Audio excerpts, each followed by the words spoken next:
चलिए, तो आपको इंडियन ज्योग्राफी में पहला चैप्टर समाप्त हो गया है और बोले थे घटना चक्र से जो है आप क्वेश्चन बना लीजिएगा, क्वेश्चन याद कर लीजिएगा।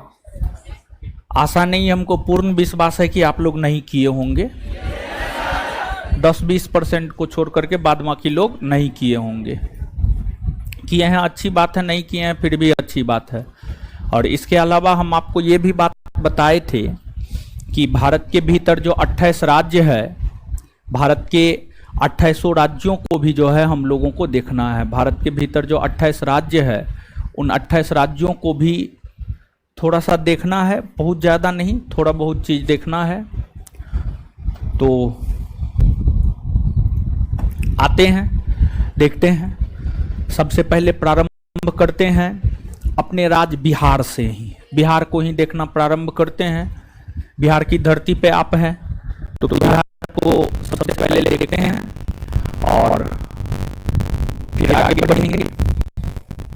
चलिए आ जाइए। बिहार, बिहार को देखने से पहले एक बात और बताना चाह रहे हैं। क्वेश्चन में देख रहे थे तो एक प्रश्न पूछा गया था कि भारत के कौन ऐसे राज्य हैं जो सर्वाधिक राज्यों के साथ सीमा बनाती है। एक प्रश्न और है, भारत के कौन ऐसा जिला है जो 4 राज्यों के साथ सीमा बनाती है, 4 राज्यों के साथ सीमा बनाती है। ठीक है, तो देखिए दोनों का संबंध उत्तर प्रदेश से ही है। किससे है? उत्तर प्रदेश। तो पहला प्रश्न यह था कि भारत के कौन ऐसे राज्य हैं जो सर्वाधिक राज्यों के साथ सीमा बनाता है। देखिए जब ये क्वेश्चन पूछता है ना, तो सामान्य तौर पर हमारे दिमाग में मध्य प्रदेश राज्य जाता है, मध्य प्रदेश राज्य जाता है।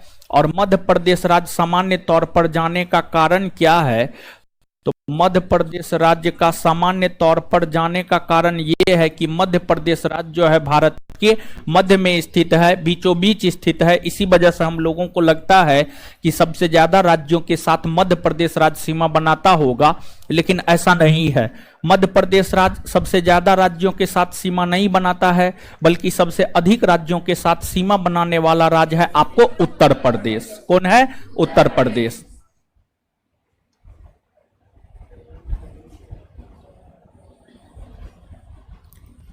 अगर हम उत्तर प्रदेश की बात करें, समझिए, अगर हम उत्तर प्रदेश की बात करें तो जो उत्तर प्रदेश है यह आपको उत्तराखंड के साथ सीमा बनाता है, 1 हिमाचल प्रदेश के साथ, 2 हरियाणा के साथ, 3 राजस्थान के साथ, 4 मध्य प्रदेश के साथ, 5 छत्तीसगढ़ के साथ, 6 झारखंड के साथ, 7 और पटना के साथ, बिहार के साथ 8, बिहार के साथ 8। तो जो उत्तर प्रदेश राज्य है ये 8 भारतीय राज्यों के साथ सीमा बनाती है। और 8 भारतीय राज्य ही नहीं बल्कि एक केंद्र शासित प्रदेश के साथ भी सीमा बनाती है। और वो केंद्र शासित प्रदेश कौन है? आपको दिल्ली। कौन है? दिल्ली। तो जो उत्तर प्रदेश और हरियाणा है, उत्तर प्रदेश और हरियाणा की सीमा पर जो है आपको दिल्ली है। उत्तर प्रदेश और हरियाणा की सीमा पर कौन है? दिल्ली। तो जो उत्तर प्रदेश है यह आपको 8 भारतीय राज्य के साथ सीमा बनाती है। उत्तर प्रदेश सबसे लंबी सीमा मध्य प्रदेश के साथ बनाती है, तो वहीं उत्तर प्रदेश सबसे छोटी सीमा जो है हिमाचल प्रदेश के साथ। तो उत्तर प्रदेश सबसे लंबी सीमा मध्य प्रदेश के साथ और सबसे छोटी सीमा हिमाचल प्रदेश के साथ, सबसे छोटी सीमा हिमाचल प्रदेश के साथ बनाती है। और उत्तर प्रदेश और हरियाणा के सीमा पर दिल्ली है। कौन है? दिल्ली, जो कि एक केंद्र शासित प्रदेश है और साथ ही साथ यह भारत का राजधानी नगर भी है। अब देखिएगा उत्तर प्रदेश में टोटल 75 जिला है, टोटल 75 जिला है और 75 जिला में से एक जिला है सोनभद्र। सोनभद्र उत्तर प्रदेश के दक्षिणी पूर्वी भाग में है, यहां पर आपको सोनभद्र है। जब आप सोनभद्र को देखेंगे तो सोनभद्र बिहार के साथ सीमा बनाती है, झारखंड के साथ सीमा बनाती है, छत्तीसगढ़ के साथ सीमा बनाती है और मध्य प्रदेश के साथ सीमा बनाती है। तो उत्तर प्रदेश का एक जिला सोनभद्र ऐसा है जो कि आपको 4 राज्यों के साथ, 4 अलग अलग राज्य के साथ सीमा बनाती है, बिहार, झारखंड, छत्तीसगढ़ और मध्य प्रदेश। समझ गए? वही अगर आप मध्य प्रदेश को देखेंगे तो मध्य प्रदेश राज्य किन किन राज्यों के साथ सीमा बनाती है? तो मध्य प्रदेश उत्तर प्रदेश के साथ बनाती है, राजस्थान के साथ बनाती है, गुजरात के साथ बनाती है, महाराष्ट्र के साथ बनाती है और फिर छत्तीसगढ़ छत्तीसगढ़ के साथ बनाती है, छत्तीसगढ़ के साथ जो है आपको सीमा बनाती है। तेलंगाना के साथ कहां बनाती है जी? तेलंगाना के साथ तो महाराष्ट्र बनाती है, समझ गए। तो जो मध्य प्रदेश राज्य है, मध्य प्रदेश राज्य, यही 5 राज्य उत्तर प्रदेश, राजस्थान, गुजरात, महाराष्ट्र और फिर छत्तीसगढ़ के साथ, समझ गए। और फिर छत्तीसगढ़ के साथ सीमा बनाती है, बस इसी के साथ सीमा बनाती है और किसी भी अन्य राज्य के साथ मध्य प्रदेश सीमा नहीं बनाती है। तो मात्र 5, जबकि उत्तर प्रदेश 8 राज्य। कितना राज्य? 8 राज्य। तो नीचे से लिखिएगा, होगा नोट में, मेरे ख्याल से नोट में होना चाहिए ना, है क्या? होगा, एकदम होगा। सोनभद्र है ना, सोनभद्र का जिक्र है ना, नोट पढ़े हैं ना आप लोग? पढ़े हैं कि नहीं पढ़े? तो ये सब चीज होगा, बताए नहीं थे हम, सिर्फ बताए नहीं थे तो हम आपको बता दिए हैं। चलिए अब आ जाते हैं आगे। अब राज्य के विषय में हम आपको बताया ही थे कि नोट में जो है राज्य के विषय में नहीं होगा, राज्य के विषय में जो है आपको लिखना होगा, ठीक है। राज्य के विषय में आपको लिखना होगा। तो अब नीचे से आप हेडिंग मारिए राज्य विशेष, राज्य विशेष, राज्य विशेष, राज्य विशेष। अरे बेंच पे लड़की 4 गो बैठी हुई है जी, है? ऐसा काहे किए हैं? लड़का सबको जो है बाहर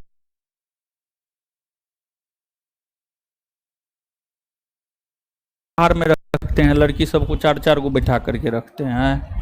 ये कहाँ तक उचित है? ये एकदम उचित नहीं है।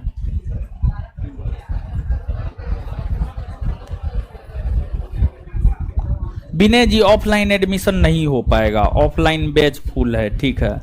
जिस बच्चा का यहाँ पर ऑफलाइन एडमिशन हुआ है उसको जगह नहीं मिलता है। नहीं चंद्रना, नहीं कर सकते हैं क्लास, नहीं। ऑनलाइन एडमिशन लिए, ऑनलाइन ही क्लास कीजिए। चलिए, क्लास नोट भानु प्रताप जी पीडीएफ आप ऑनलाइन कर रहे हैं, पीडीएफ सेक्शन में आपको मिलेगा, पीडीएफ में जाकर के देखिए, ठीक है। पीडीएफ में जाकर देखिए। और साइंस के विषय में पूछ रहे थे तो अगले सोमवार से साइंस आपका शुरू होगा, अगले सोमवार से। और अगले सोमवार से जो है आपका बैच रेगुलर हो जाएगा, समझ गए। अगले सोमवार से आपका बैच रेगुलर हो जाएगा और अगले सोमवार से जो है, जो भी डेट होगा आप अपना देख लीजिएगा, जो नेक्स्ट सोमवार है उस दिन से आपका बैच रेगुलर हो जाएगा, रेगुलर हो जाएगा सोमवार से शनिवार। और फिर जो भी तारीख हो आप अपना देख लीजिएगा, अगले सोमवार से शनिवार हो जाएगा। और फिर जब सोमवार से शनिवार रेगुलर बैच हो जाएगा तो बिट्टू सर आप लोगों के लिए लेकर आएंगे बायोलॉजी, समझ गए। तो बिट्टू सर लेकर के आप लोगों के लिए आएंगे बायोलॉजी और हम आपको ज्योग्राफी पढ़ा रहे हैं, ठीक है। तो अगले सोमवार से साइंस के अंतर्गत आपको बायोलॉजी शुरू होगा। चलिए बता दिए हैं हम। अब आइए पढ़िए, अब आपके कमेंट के चक्कर में रहेंगे, पढ़ा नहीं पाएंगे, तो आराम से पढ़िए। अब चलिए, राज्य विशेष हेडिंग मार लीजिएगा बिहार,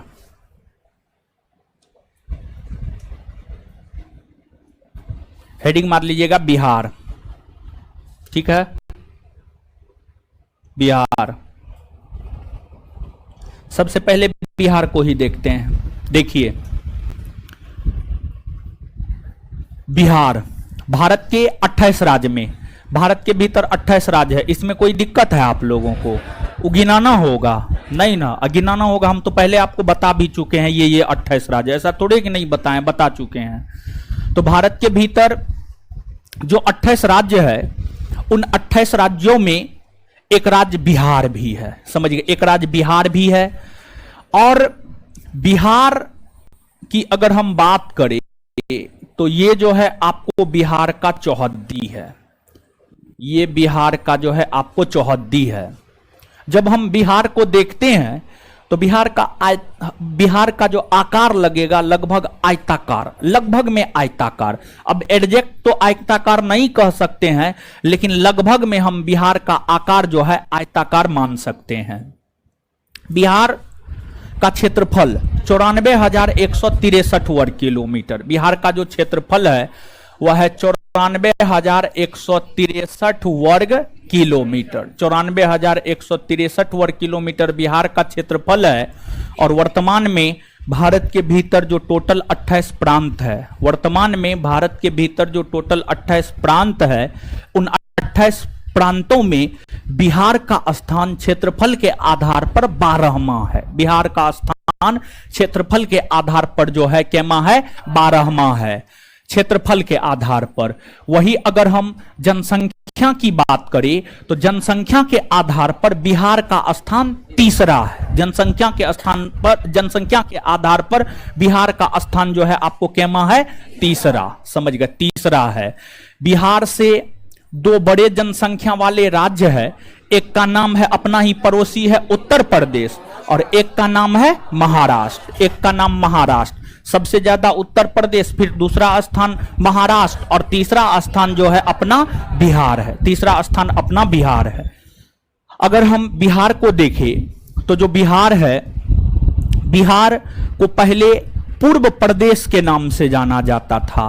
वैदिक काल में, वैदिक युग में, वैदिक काल में, वैदिक युग में देखिए, ध्यान दीजिएगा, हम लोगों को इतिहास में पढ़ना होता है हड़प्पा सभ्यता, इतिहास में पढ़ना होता है वैदिक सभ्यता, इतिहास में पढ़ना होता है महाजनपद काल, मौर्य काल, गुप्त काल, ये तमाम प्रकार के वंश के विषय में हमें पढ़ना होता है। हड़प्पा काल में बिहार की कोई चर्चा आपको देखने को नहीं मिलेगा। जब आप हड़प्पा सभ्यता को पढ़ेंगे तो हड़प्पा सभ्यता में कहीं भी आपको बिहार की चर्चा देखने को नहीं मिलेगी।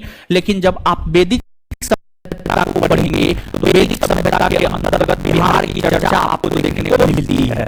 और वैदिक युग में बिहार के लिए पूर्व प्रदेश शब्द का प्रयोग होता था। वैदिक युग में बिहार के लिए पूर्व प्रदेश शब्द का प्रयोग होता था, या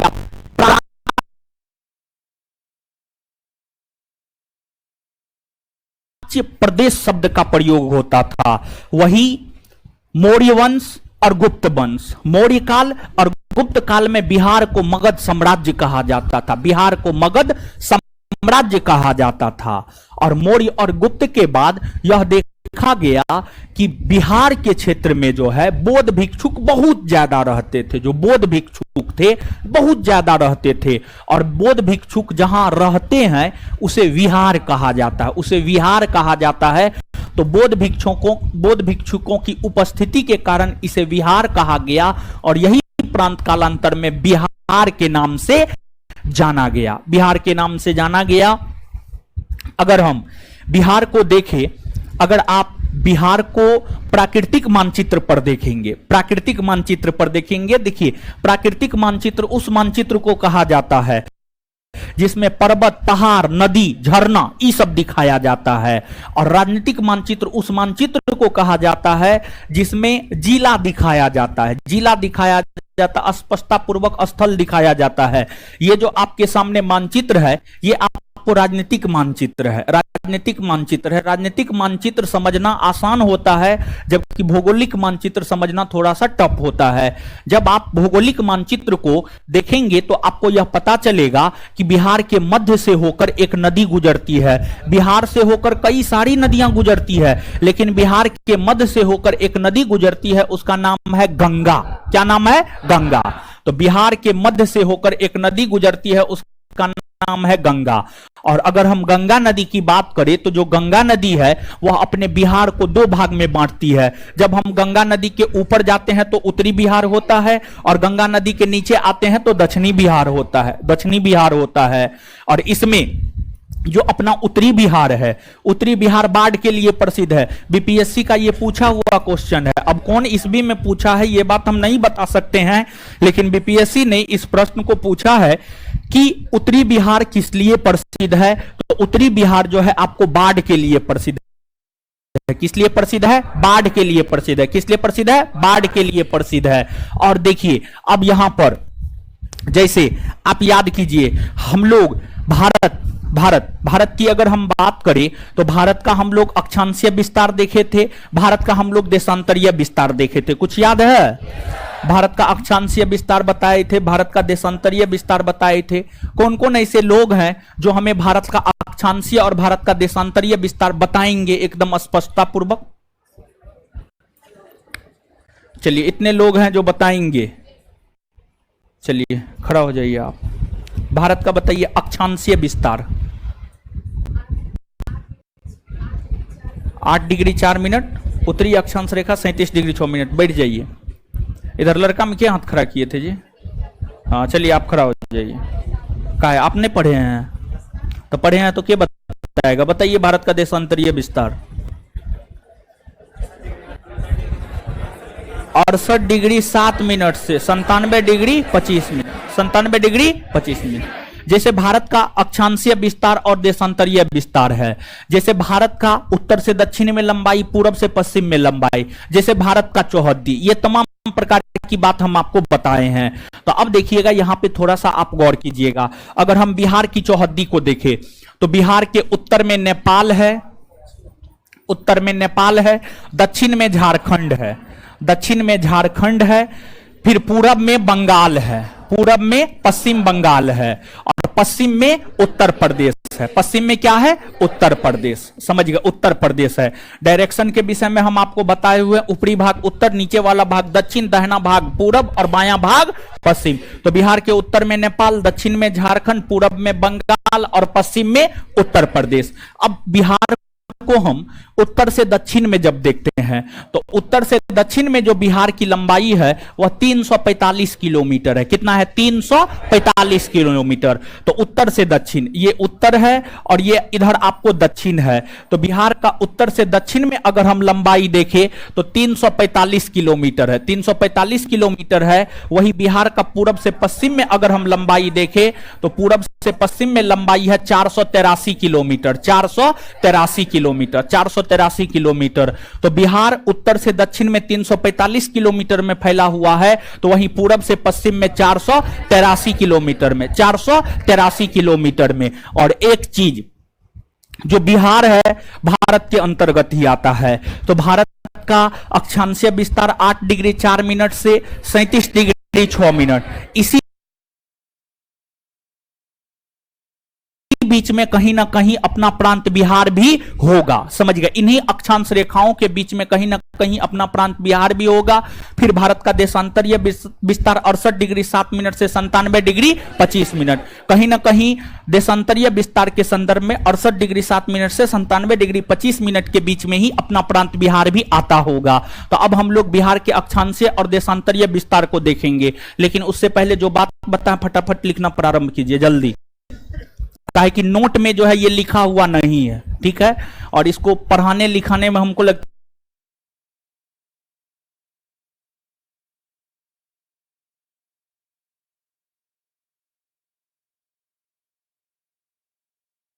है बहुत ज्यादा टाइम लग जाएगा। तो हम प्रयास कर रहे हैं इसका भी नोट दे दे, लेकिन जब तक हम आपको नोट नहीं देते हैं तब तक आप नोट डाउन कीजिए जल्दी। हम प्रयास करते हैं, आज रात में हमको थोड़ा मेहनत करना होगा, लिख करके टाइपिंग करवा करके हम आपको दे देंगे 1 से 2 दिन में, ताकि समझा बुझा करके जल्दी निकल जाए, जल्दी खत्म हो जाए, ठीक है? जानते हैं जितना समझाने में टाइम लगता है उससे सीधा 2 गुना टाइम लिखाने में लगता है, ठीक है? तो लिखाने में थोड़ा ज्यादा टाइम लगता है, यही कारण है कि फाउंडेशन बैच में थोड़ा ज्यादा समय लगता है, ठीक है? फटाक से आप लिखिए, हम प्रयास करते हैं इसका भी पीडीएफ हम आपको दे दे। लिखिएगा बिहार। वैदिक युग में, वैदिक युग में, वैदिक युग में इसे, वैदिक युग में इसे पूर्व प्रदेश, पूर्व प्रदेश, पूर्व प्रदेश तथा मौर्य और गुप्त युग में, तथा मौर्य और गुप्त युग में, तथा मौर्य और गुप्त युग में इसे, तथा मौर्य और गुप्त युग में इसे, तथा मौर्य और गुप्त युग में इसे, मौर्य और गुप्त युग में इसे, मौर्य और गुप्त युग में इसे, इसे मगध, मगध साम्राज्य, मगध साम्राज्य,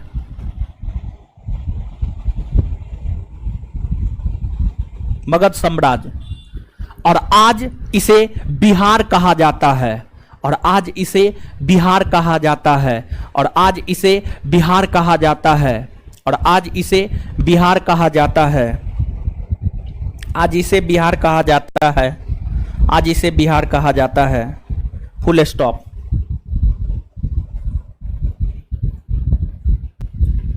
नीचे से स्टार मार के। बिहार का क्षेत्रफल 94,163 वर्ग किलोमीटर है। बिहार का क्षेत्रफल 94,163 वर्ग किलोमीटर है। बिहार का क्षेत्रफल 94,163 वर्ग किलोमीटर है। बिहार का क्षेत्रफल, अरे अंकित सिंह को जवाब दीजिए ना, नोट कहाँ मिलेगा, कमेंट आ रहा है देखिए ना। अरे अमित पांडे जी, भर दिन हम आपका कमेंटे देखेंगे तो हम पढ़ाएंगे कब जी? वाह महाराज, ये सब कमेंट करता है, ये सब का जवाब दीजिए ना। लैपटॉप पे नहीं चलेगा, नंबर पे फोन रिसीव नहीं करता है। 85-400 वाला नंबर, अभी हमको एक लड़का कॉल किया, बोला इस पे फोन नहीं रिसीव होता है। अमित पांडे क्या बोल रहे हैं, बोलिए जल्दी, पढ़ाने दीजिए ना महाराज। भाई झूठे से कमेंट देखिए, उसका कमेंट देख करके हम बड़का। बिहार का क्षेत्रफल 94,163 वर्ग किलोमीटर है। 94,163 वर्ग किलोमीटर है। यह क्षेत्रफल के आधार पर, उसी में कंटिन्यू, यह क्षेत्रफल के आधार पर, यह क्षेत्रफल के आधार पर भारत का 12वां सबसे प्रांत, सबसे, यह क्षेत्रफल के आधार पर भारत का 12वां सबसे बड़ा प्रांत, यह क्षेत्रफल के आधार पर भारत का 12वां सबसे बड़ा प्रांत, 12वां सबसे बड़ा प्रांत और 12वां सबसे बड़ा प्रांत, और जनसंख्या के आधार पर, और जनसंख्या के आधार पर, और जनसंख्या के आधार पर तीसरा सबसे बड़ा प्रांत है, और जनसंख्या के आधार पर तीसरा सबसे बड़ा प्रांत है।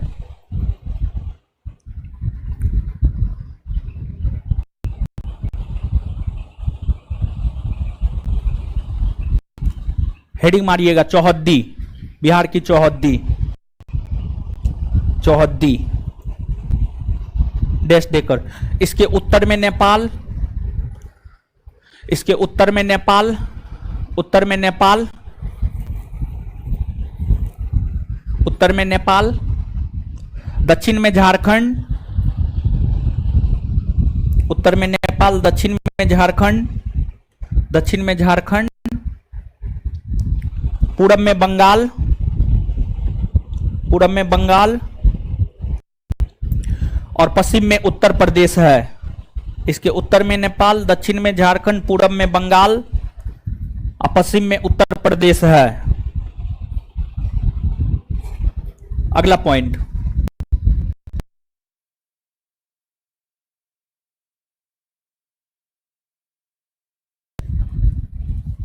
बिहार उत्तर से दक्षिण में 345 किलोमीटर, बिहार उत्तर से दक्षिण में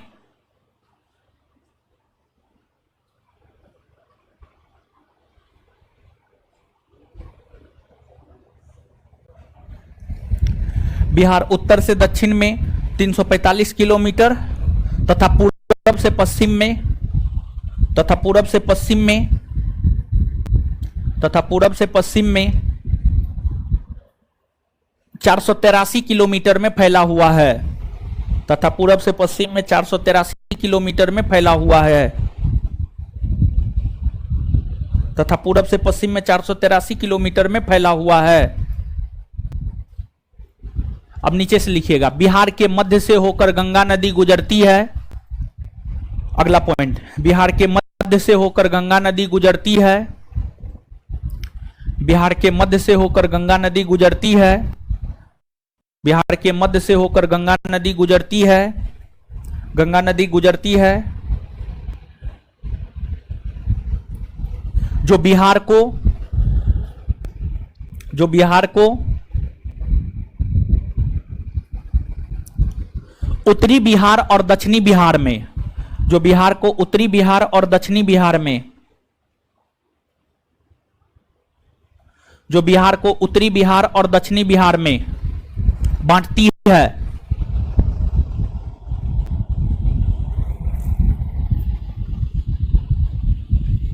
फुल स्टॉप। उत्तरी बिहार बाढ़ के लिए प्रसिद्ध है, उत्तरी बिहार बाढ़ के लिए प्रसिद्ध है, उत्तरी बिहार बाढ़ के लिए प्रसिद्ध है, उत्तरी बिहार बाढ़ के लिए प्रसिद्ध है, उत्तरी बिहार बाढ़ के लिए प्रसिद्ध है, उत्तरी बिहार बाढ़ के लिए प्रसिद्ध है। Full stop.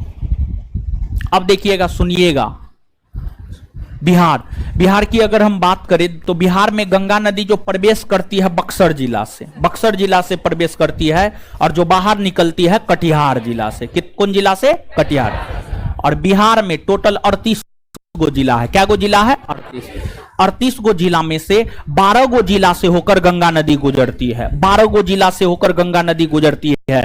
और ध्यान दीजिएगा, अगर हम गंगा नदी की बात करें तो जो गंगा नदी है उत्तराखंड से निकलती है, उत्तर प्रदेश में बहती है, बिहार में बहती है, पश्चिम बंगाल में बहती है, और बांग्लादेश में बहती हुई अपना जल जो है बंगाल की खाड़ी में गिराती है।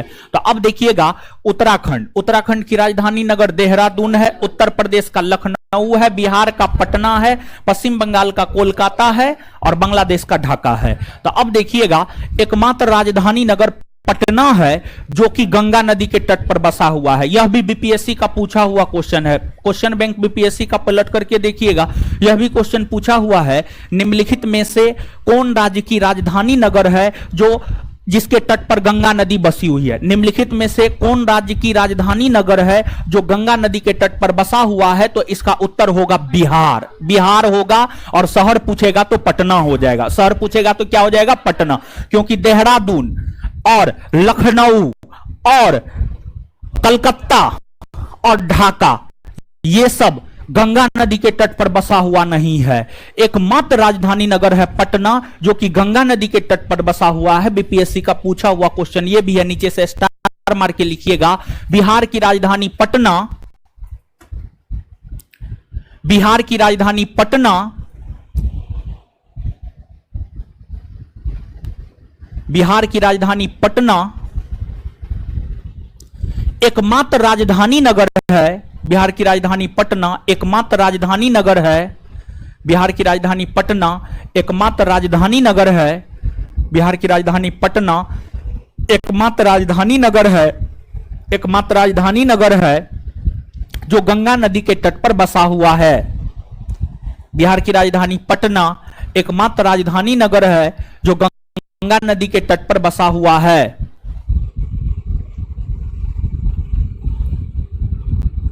आगे एक और पॉइंट लिखिएगा, बिहार की आकृति लगभग आयताकार है। बिहार की आकृति लगभग आयताकार है। बिहार की आकृति लगभग आयताकार है। बिहार की आकृति लगभग आयताकार है। बिहार की आकृति लगभग आयताकार है।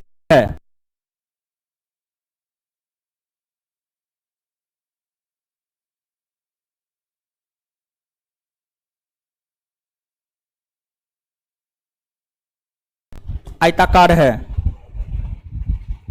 अगला पॉइंट लिखिएगा, गंगा नदी बिहार में बक्सर जिला से प्रवेश करती है। गंगा नदी बिहार में बक्सर जिला से प्रवेश करती है। गंगा नदी बिहार में बक्सर जिला से प्रवेश करती है। गंगा नदी बिहार में बक्सर जिला से प्रवेश करती है और कटिहार जिला से निकलती है। गंगा नदी बिहार में बक्सर जिला से प्रवेश करती है और कटिहार जिला से निकलती है। और कटिहार जिला से निकलती है। जब भारत का नदी तंत्र पढ़ाएंगे तो वहां पर बताएंगे कौन कौन अन्य 12 जिला है। ठीक है, गंगा नदी बिहार में बक्सर जिला से प्रवेश करती है और कटिहार से निकलती है। कटिहार से निकलती है। सुनिएगा, अब ध्यान दीजिएगा, यहां पर पटना पाटलिपुत्रा। देखिए, जो आज बिहार की राजधानी पटना है ना, पटना को कई नाम से जाना जाता था, जाना जाता है भी। पटना को पहले कुसुमपुर कहा जाता था, पाटलिपुत्रा कहा जाता था, अजीमाबाद कहा जाता था। ये सभी पटना का नाम है। ये सभी पटना का नाम है। तो जो पटना है, पटना को पहले पाटलिपुत्रा।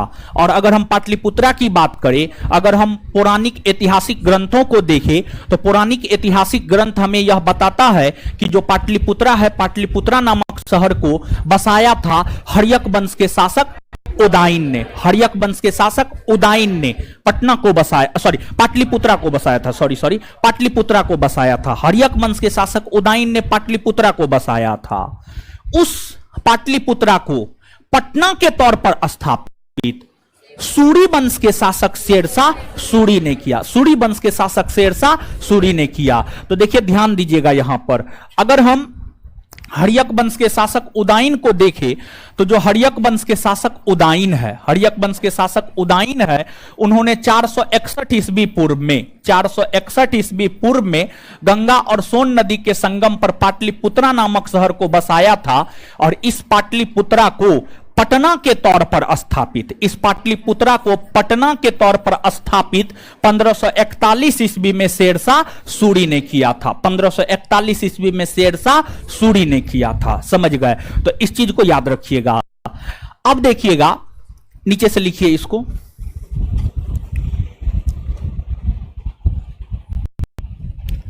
(461 ईस्वी पूर्व में हर्यक वंश के शासक उदाइन ने 461 ईस्वी पूर्व में हर्यक वंश के शासक उदाइन ने 461 ईस्वी पूर्व में हर्यक वंश के शासक उदाइन ने 461 ईस्वी पूर्व में हर्यक वंश के शासक उदाइन ने 461 ईस्वी पूर्व में हर्यक वंश के शासक उदाइन ने गंगा और सोन नदी के संगम पर, गंगा और सोन नदी के संगम पर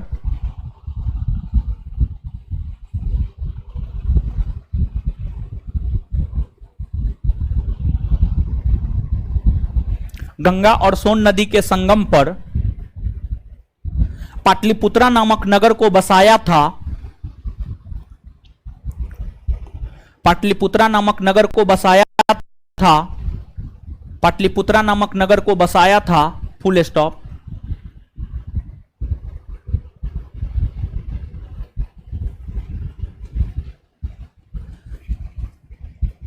फुल स्टॉप। पाटलिपुत्रा को 1541 ईस्वी में, पाटलिपुत्रा को 1541 ईस्वी में, पाटलिपुत्रा को 1541 ईस्वी में, पाटलिपुत्रा को 1541 ईस्वी में पटना के तौर पर स्थापित, पाटलिपुत्रा को 1541 ईस्वी में पटना के तौर पर स्थापित, पाटलिपुत्रा को 1541 ईस्वी में पटना के तौर पर स्थापित, पटना के तौर पर स्थापित, पटना के तौर पर स्थापित शेरशाह सूरी ने किया था। शेरशाह सूरी ने किया था। शेरशाह सूरी ने किया था। चंदन कुमार भास्कर, लैपटॉप पे नहीं चलेगा सर। गंगा नदी झारखंड से भी गुजरती है क्या प्लीज? नहीं, गंगा नदी झारखंड से गुजरती नहीं है, झारखंड के साथ सीमा बनाती है। सीमा बनाना अलग बात है, गुजरना अलग बात है। गुजरती नहीं है, सीमा बनाती है। कोई कंफ्यूजन नहीं होना चाहिए। गुजरती नहीं है, सीमा बनाती है। सीमा। संतोष कुमार, आवाज नहीं आ रहा है। एकदम सबको आवाज जा रहा है, आपको नहीं जा रहा है। सिर्फ आपका मोबाइल गड़बड़ है, इसका मतलब है। ठीक है, आपका मोबाइल गड़बड़ है। मोबाइल ठीक करवाइए आप, और कोई दिक्कत नहीं है। चलिए अरविंद जी, हम आपको बता चुके हैं। चलिए, यहां तक बात क्लियर है।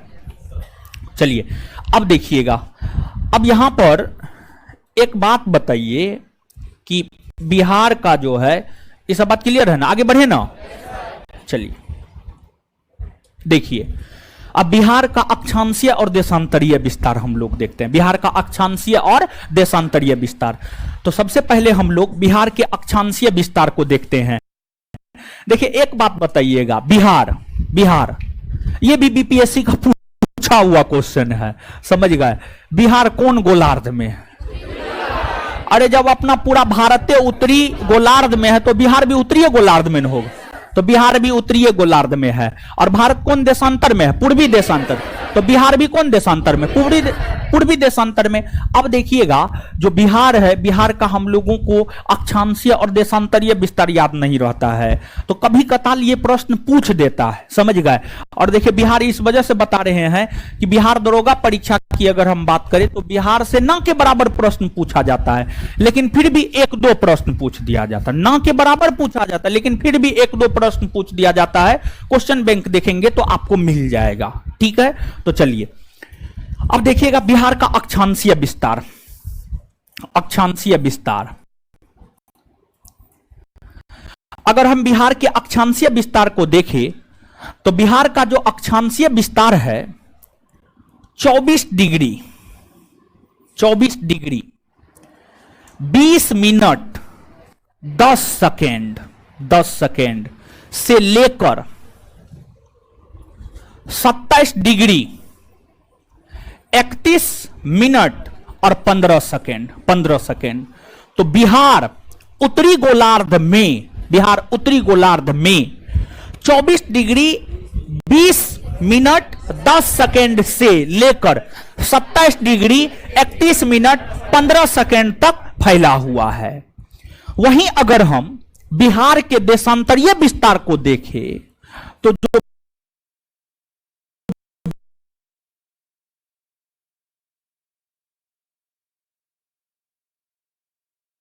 बिहार का देशांतरीय विस्तार है वह है आपको 83 डिग्री 19 मिनट 50 सेकेंड, 50 सेकेंड से लेकर 88 डिग्री 17 मिनट और 40 सेकेंड, 40 सेकेंड, 40 सेकेंड। मिनट में एगो, सेकेंड में दो, सेकेंड में दो, ठीक है। तो बिहार का जो अक्षांशीय विस्तार है वह 24 डिग्री 20 मिनट 10 सेकेंड से 27 डिग्री 31 मिनट 15 सेकेंड, और बिहार का जो देशांतरीय विस्तार है 83 डिग्री 19 मिनट 50 सेकेंड से 88 डिग्री 17 मिनट 40 सेकेंड। यह बिहार का अक्षांशीय और देशांतरीय विस्तार है, जिसे आप भारत का याद रखे हुए हैं 8 डिग्री 4 मिनट से 37 डिग्री 6 मिनट, 68 डिग्री 7 मिनट से 97 डिग्री 25 मिनट। उसी प्रकार से बिहार का भी अक्षांशीय और देशांतरीय विस्तार आप निश्चित तौर पे याद रखेंगे। तो अब नीचे से हेडिंग नीचे से लिखिएगा, बिहार का अक्षांशीय विस्तार, बिहार का अक्षांशीय विस्तार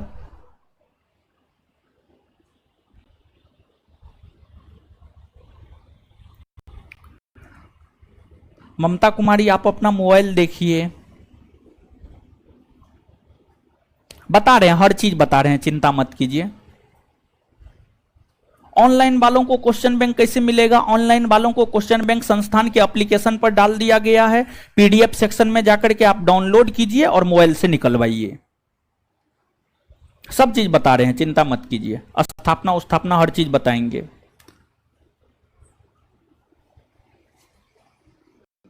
विवेक जी एकदम जरूरी है, अगर जरूरी नहीं रहता तो हम बताते ही नहीं,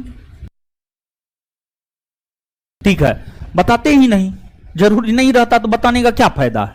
बिहार के विषय में तो बहुत कुछ है, हर चीज थोड़े बताएंगे, नहीं बताएंगे, ठीक है। नीचे से लिखिएगा, बिहार का अक्षांशीय विस्तार 24 डिग्री 20 मिनट 10 सेकेंड से लेकर 24 डिग्री 20 मिनट 10 सेकेंड उत्तरी अक्षांश रेखा, उत्तरी जोड़ दीजिएगा, उत्तरी जोड़ दीजिएगा, ज्यादा बेटर रहेगा। बिहार का अक्षांशीय विस्तार 24 डिग्री 20 मिनट 10 सेकेंड से लेकर, बिहार का अक्षांशीय विस्तार 24 डिग्री 20 मिनट 10 सेकेंड से लेकर 27 degree 31 minute 15 second, 27 degree 31 minute 15 second तक उत्तरी अक्षांश में है, तक उत्तरी अक्षांश में है, तक उत्तरी अक्षांश में है, उत्तरी अक्षांश में है। तथा बिहार का देशांतरीय विस्तार, तथा बिहार का देशांतरीय विस्तार, तथा बिहार का देशांतरीय विस्तार, तथा बिहार का देशांतरीय विस्तार 83 degree 19 minute 50 second, 83 degree 19 minute 50 second पूर्वी देशांतर से, 83 डिग्री 19 मिनट 50 सेकेंड पूर्वी देशांतर से, पूर्वी देशांतर से, पूर्वी देशांतर से 88 डिग्री 17 मिनट 40 सेकेंड पूर्वी देशांतर तक, 88 डिग्री 17 मिनट 40 सेकेंड पूर्वी देशांतर तक, 88 डिग्री 17 मिनट 40 सेकेंड पूर्वी देशांतर तक है, तक है, तक है।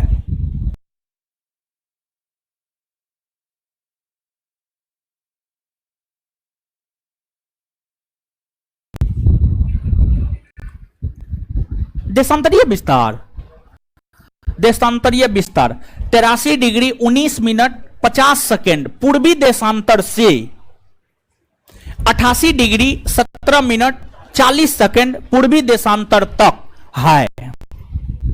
बात क्लियर है? चलिए अब इसके आगे हम लोग देखते हैं।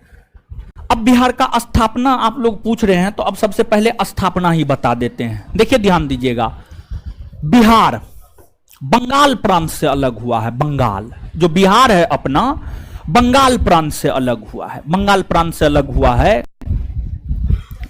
और बिहार बंगाल से अलग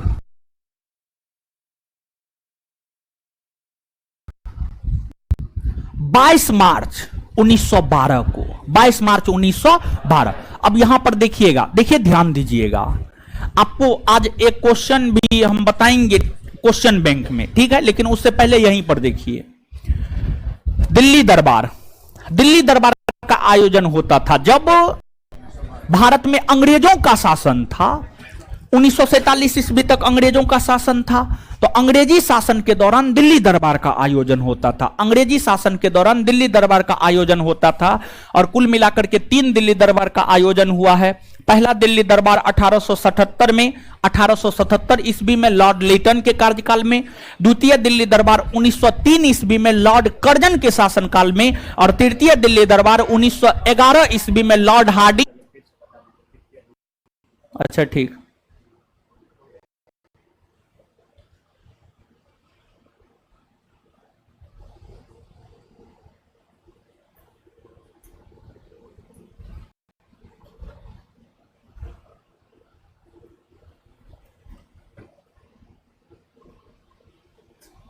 एमडी इमरान आलम क्या दिक्कत है आपको बताइए, जो भी दिक्कत है।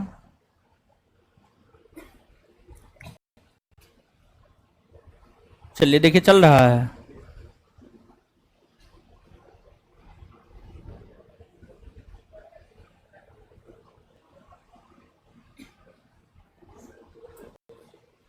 चलिए ठीक है, देखिए चल रहा है ना जी। चलिए जो बताए थे वो जो है क्या हुआ था, लाइट कट गया था जी।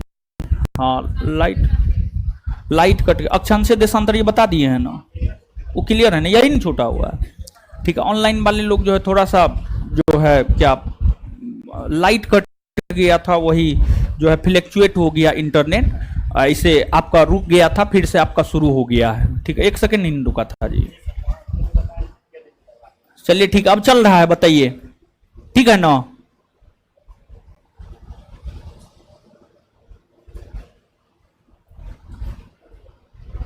बता रहे हैं, हर चीज बता रहे हैं। हे भगवान रुकिए ना, हो सब चीज बता रहे हैं। पूजा कुमारी बोल रही है आवाज कट रहा है जी। दिल्ली दरबार फिर से बता रहे हैं, चिंता मत कीजिए। देखिए तो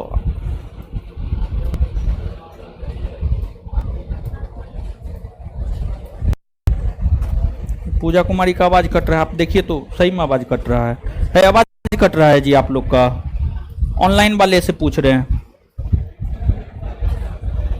है ऑफलाइन वाला आप लोग को थोड़े कोई दिक्कत। ऑलराइट, चलिए ठीक है। पूजा जी आप अपना मोबाइल दिखाइए।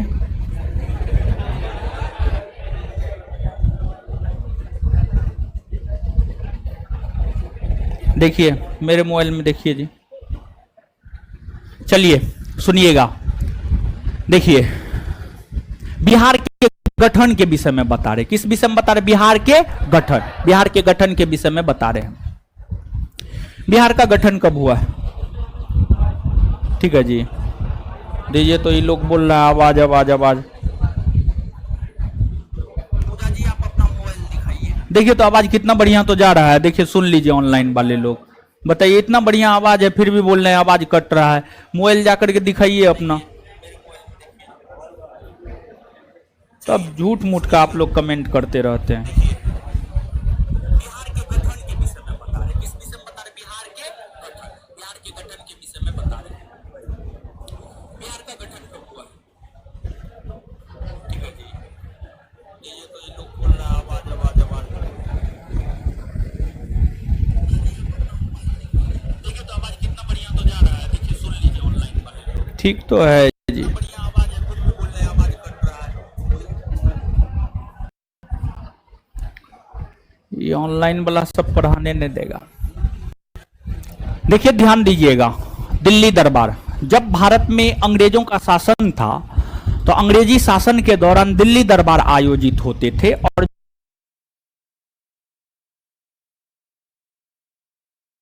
जो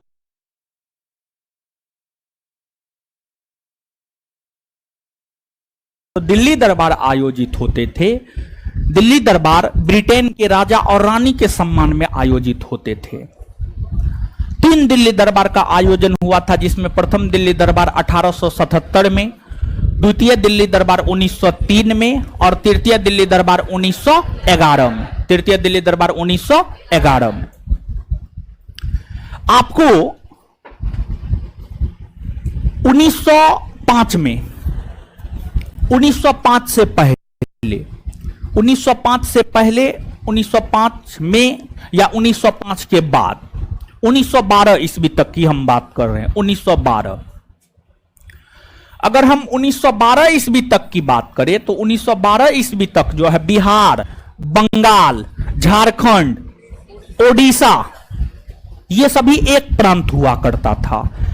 बंगाल, बिहार, झारखंड, ओडिशा, ये सभी एक प्रांत हुआ करता था, जिसे बंगाल प्रांत कहा जाता था। बंगाल। तो अब आप देख सकते हैं मानचित्र पर कि 1912 से पहले बिहार, झारखंड, ओडिशा, बंगाल और बांग्लादेश का भी कुछ हिस्सा एक प्रांत हुआ करता था, जिसे हम लोग बंगाल कहते थे। यह प्रांत क्षेत्रफल के आधार पर भी बड़ा था और जनसंख्या के आधार पर भी बड़ा था, जिस वजह से इस प्रांत में शासन करना मुश्किल हो रहा था। इसलिए लॉर्ड कर्जन ने यह घोषणा किया कि बिहार प्रांत का विभाजन किया जाएगा। बिहार प्रांत का विभाजन किया जाएगा। सॉरी, बंगाल प्रांत का विभाजन किया जाएगा। बंगाल प्रांत का विभाजन किया जाएगा। लॉर्ड कर्जन ने यह कहा कि बंगाल प्रांत का विभाजन प्रशासनिक आधार पर किया जाएगा, लेकिन बंगाल प्रांत का विभाजन लॉर्ड कर्जन ने धार्मिक आधार पर किया। धार्मिक आधार पर किया। 1905 में धार्मिक आधार पर बंगाल प्रांत का विभाजन हो गया। पूर्वी बंगाल, पश्चिमी बंगाल। पश्चिमी बंगाल हिंदू बहुल इलाका था, पूर्वी बंगाल मुस्लिम बहुल इलाका। पूर्वी बंगाल मुस्लिम बहुल इलाका था। पूर्वी बंगाल की राजधानी ढाका और पश्चिमी बंगाल की राजधानी कोलकाता। जब बंगाल प्रांत का विभाजन हुआ तो बिहार के नेताओं ने यह मांग किया कि यह विभाजन गलत है, जबकि विभाजन यह होना चाहिए कि बंगाल का विभाजन करके बिहार का गठन होना चाहिए। यह मांग सर्वप्रथम डॉक्टर सच्चिदानंद सिन्हा ने किया था। डॉक्टर सच्चिदानंद सिन्हा ने ही सर्वप्रथम इस बात की मांग की कि बंगाल का विभाजन करके एक बिहार प्रांत का गठन होना चाहिए, लेकिन अंग्रेजों ने वैसा नहीं किया, बल्कि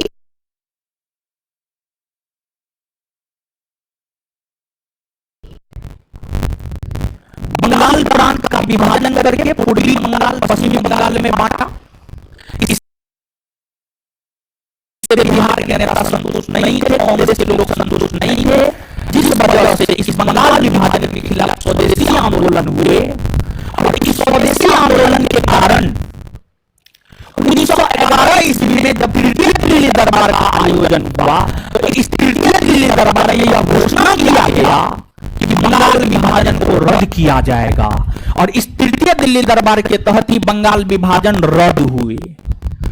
बंगाल पुनर्गठित हुआ और फिर से बंगाल का विभाजन हुआ, और इस तृतीय दिल्ली दरबार के तहत बंगाल का जब पुनर्विभाजन हुआ तो फिर बिहार प्रांत का गठन हुआ। बिहार प्रांत का गठन हुआ। तो जो बिहार प्रांत का गठन है वह 22 मार्च 1912, 22 मार्च 1912, तो 22 मार्च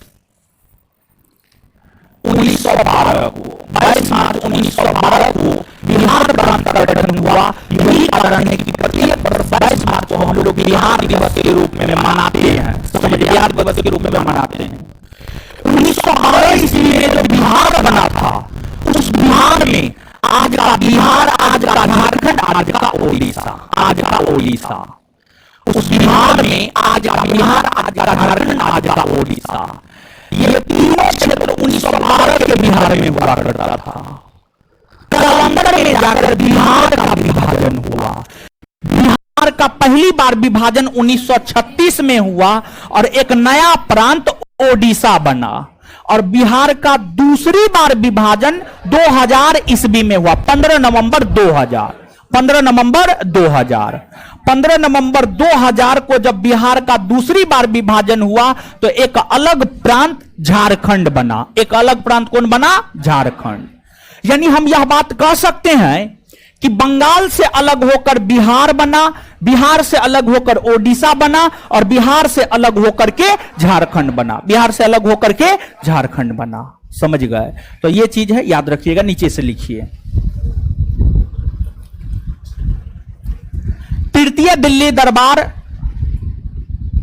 1911 के तहत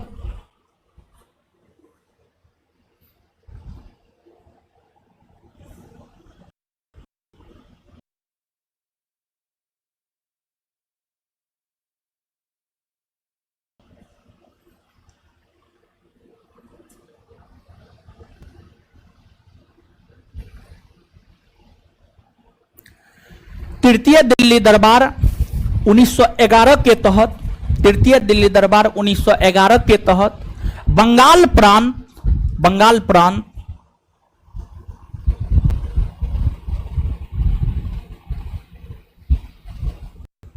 बंगाल प्रांत से अलग होकर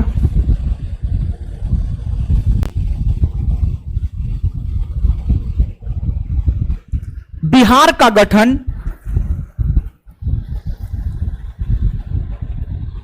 बिहार का गठन 22 मार्च 1912 को हुआ।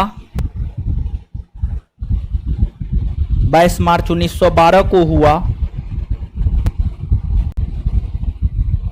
इसलिए प्रत्येक वर्ष 22 मार्च को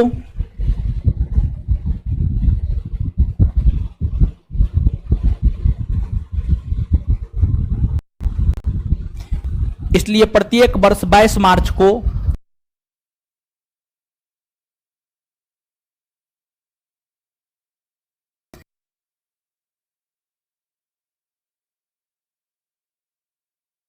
बिहार दिवस के रूप में मनाया जाता है। इसलिए प्रत्येक वर्ष 22 मार्च को बिहार दिवस के रूप में मनाया जाता है। इसलिए प्रत्येक वर्ष 22 मार्च को बिहार दिवस के रूप में मनाया जाता है, मनाया जाता है।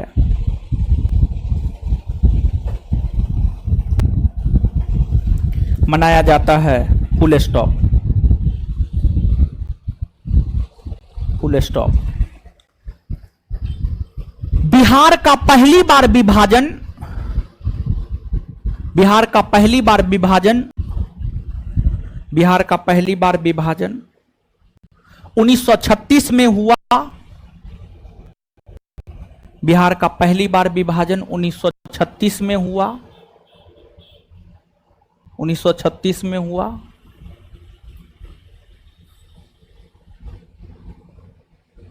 हुआ और ओडिशा राज्य का गठन हुआ।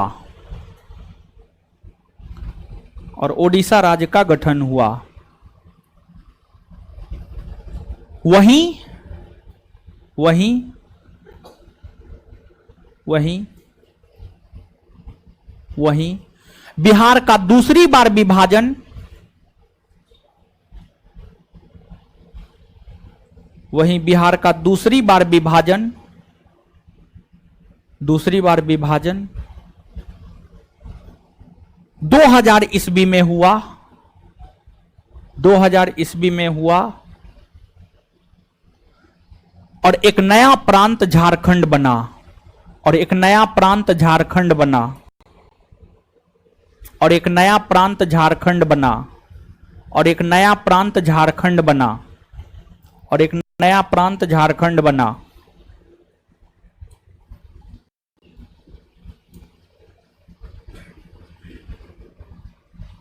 चलिए, तो ये सब सामान्य जानकारी हम आपको बता रहे हैं। इन सभी चीजों से आप लोग अवगत भी होंगे। ठीक है, अब देखिएगा बिहार,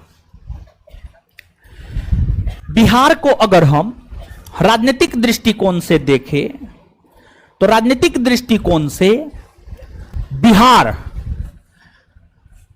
के भीतर लोकसभा में टोटल 40 सीट है, राज्यसभा में टोटल 16 सीट है, राज्यसभा में टोटल 16 सीट है। अब लोकसभा में एससी और एसटी के लिए सीट आरक्षित होता है, तो बिहार के भीतर लोकसभा में एससी के लिए 6 गो सीट आरक्षित है। बिहार के भीतर लोकसभा में एससी के लिए 6 गो सीट आरक्षित है, एसटी के लिए सीट आरक्षित नहीं है। इसके अलावे बिहार को अगर हम देखें राजनीतिक दृष्टिकोण से ही कि बिहार कितना सदनीय विधायिका वाला राज्य है, एक सदनीय विधायिका वाला राज्य है या 2 सदनीय विधायिका वाला राज्य है, तो जो बिहार है वह द्विसदनीय विधायिका वाला राज्य है, द्विसदनीय विधायिका वाला राज्य है। बिहार के भीतर विधानसभा भी है और बिहार के भीतर विधान परिषद भी है, विधान परिषद भी है। तो बिहार का जो विधानसभा है, बिहार विधानसभा में 243 सीट और बिहार विधान परिषद में 75 सीट, बिहार विधान परिषद में 75 सीट। अब जो बिहार का विधानसभा है इसमें भी एससी और एसटी के लिए सीट आरक्षित है। एससी के लिए 38, एसटी के लिए 2, एससी के लिए 38 और एसटी के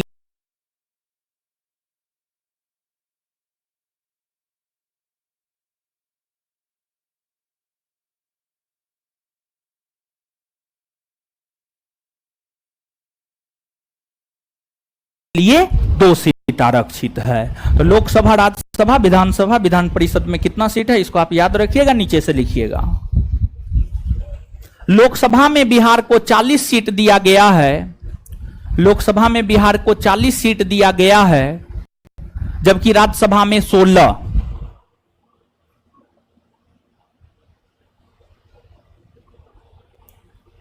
अजीत कुमार राय, अगर आपको लेना है तो हैंड रिटेन नोट जो है उपलब्ध है, आप ले सकते हैं। ऐसे टाइपिंग वाला नोट में जो है थोड़ा सा टाइम लगेगा, ठीक है, टाइपिंग वाला नोट में थोड़ा सा टाइम आपको लगेगा,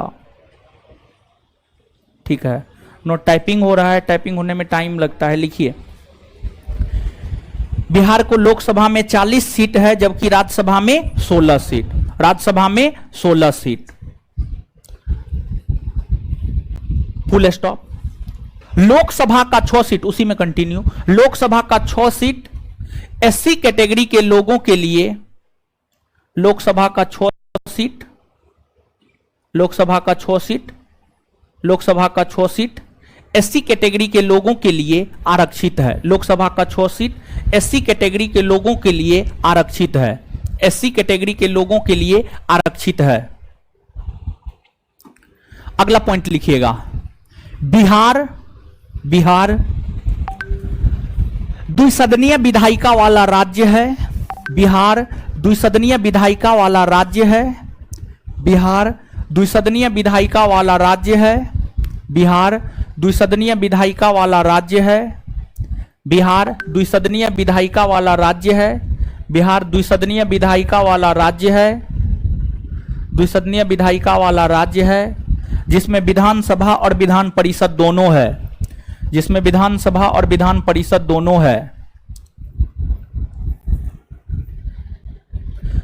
जिसमें विधानसभा और विधान परिषद दोनों है, दोनों है, फुल स्टॉप। बिहार विधानसभा में 243 सीट है, बिहार विधानसभा में 243 सीट है, जिसमें 38 सीट एससी, जिसमें 38 सीट एससी, जिसमें 38 सीट एससी और 2 सीट एसटी के लिए, और 2 सीट एसटी के लिए, और 2 सीट एसटी के लिए, और 2 सीट एसटी के लिए आरक्षित है, आरक्षित है। तो वहीं बिहार विधान परिषद में 75 सीट है, तो वहीं बिहार विधान परिषद में 75 सीट है, तो वहीं बिहार विधान परिषद में 75 सीट है। बिहार विधान परिषद में 75 सीट है। बिहार विधान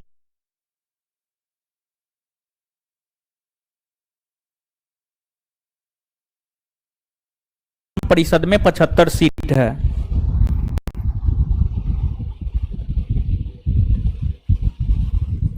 तो वहीं बिहार विधान परिषद में 75 सीट है। तो वहीं बिहार विधान परिषद में 75 सीट है। नया वाला नोट ज्योग्राफी का चैप्टर बाय चैप्टर ही आएगा। दीपक राज 245 नहीं 243 बोले, 243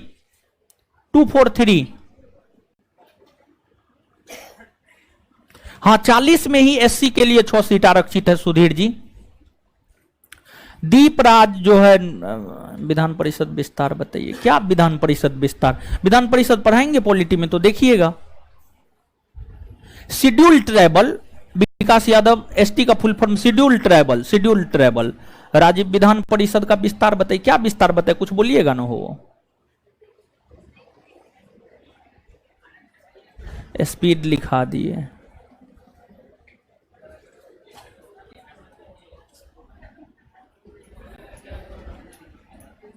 नोट्स चैप्टर बाय चैप्टर ही आएगा। नोट्स चैप्टर बाय चैप्टर आएगा। चलिए ठीक है, चलिए इतना बात क्लियर है जी। दीजिए नोट, आइए याद करते हैं, दीजिए कॉपी दीजिए, आइए याद कीजिए, आइए।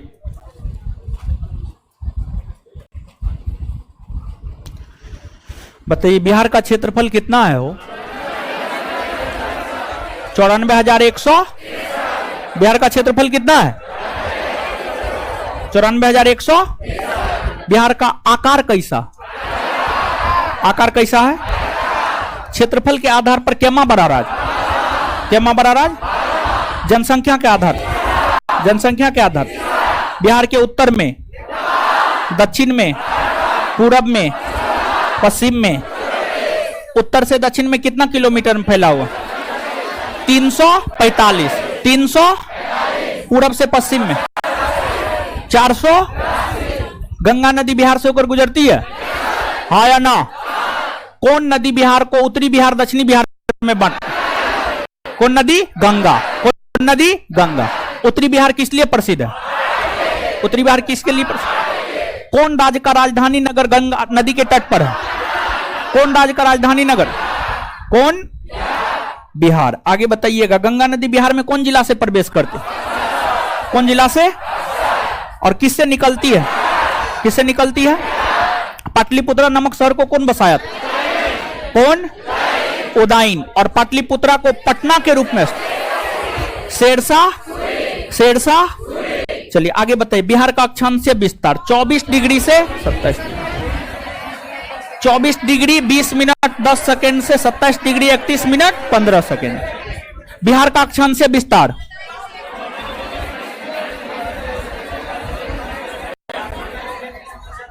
कम से कम 24 डिग्री अक्षांश से 27 डिग्री अक्षांश जरूर याद रखिएगा। 83 से 88, 83 से।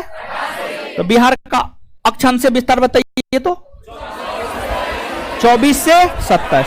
देशांतरीय विस्तार 83 से। 83 से। बिहार का गठन कब हुआ है? 22 मार्च 1900। बिहार दिवस कब मनाया जाता है? कौन दिल्ली दरबार के घोषणा के तहत बिहार का?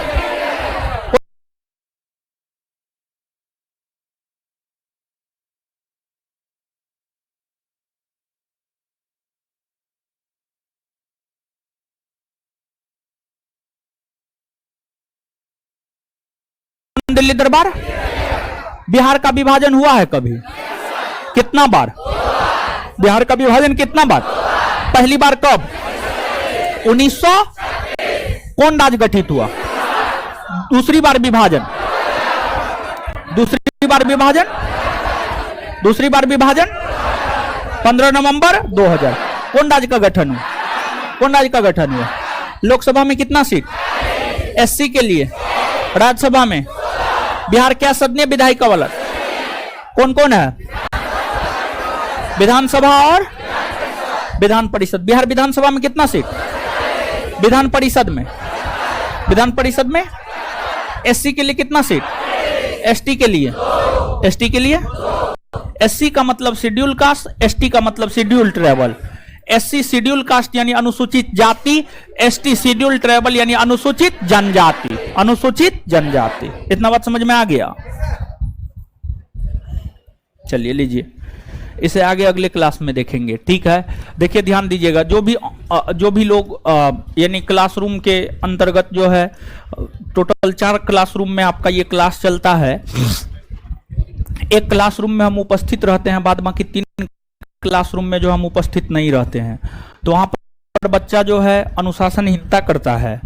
तो अनुशासनहीनता एक प्रॉब्लम है उन क्लासरूमों में, और एक दूसरा प्रॉब्लम है कि उन लोगों का जो सवाल है, ठीक है।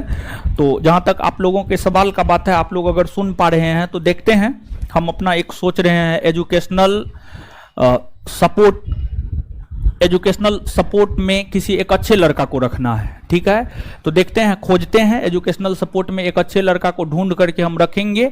और जहां भी मेरा ऑनलाइन क्लास चलता है, मतलब ऑनलाइन जो भी क्लास चलता है उसमें जो 4 क्लासरूम में क्लास चलता है, तो वहां पे वो लड़का रहेगा मौजूद।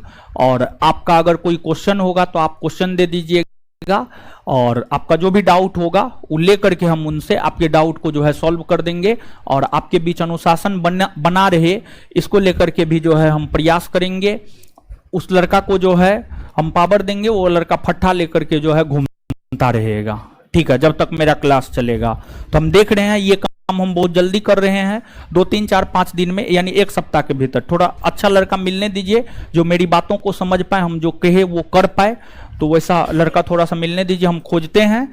और उसके बाद जो है आपका भी जो भी प्रॉब्लम होगा उसको देखेंगे। और साथ ही साथ आप लोग आपस में बात नहीं करें, हल्ला गुल्ला नहीं करें, तो उसको फट्टा लेकर के जो है घुमाएंगे, ठीक है। तो जो भी स्पेशली अन्य क्लासरूम में बैठे हुए हैं उनके लिए ये चीज था, ठीक है। तो बिहार का 1 क्लास और लगेगा, ऐसे में तो 28 दिन में 28 राज होगा।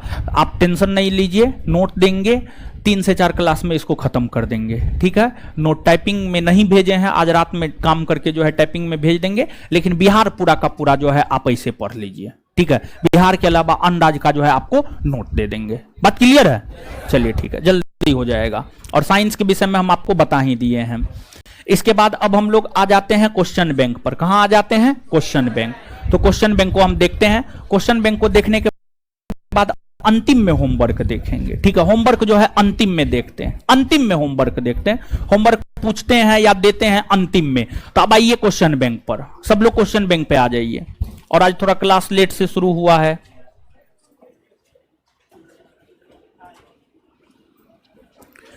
और रोहित जी एकदम ऑफलाइन क्लास एकदम डेमो उमो बंद है। अब तो एडमिशन भी बंद करवा दिए हैं, ठीक है। अगले क्लास से जो है कार्ड चेक करवाते हैं। अब पूजा कुमारी बोले तो हैं, हे भगवान, ये लोग शुरू से क्लास करती नहीं है। साइंस क्लास के विषय में नहीं बोले हैं, नहीं बोले हैं साइंस। सोमवार से साइंस क्लास होगा। बताइए, फालतू झूठ मूठ का कमेंट आप लोग करते रहते हैं,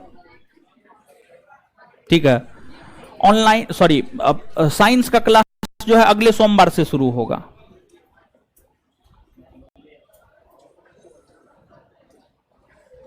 हाँ, ईस्ट टू वेस्ट 483 किलोमीटर है। हाँ, बताए तो हैं, लिखाए भी तो हैं।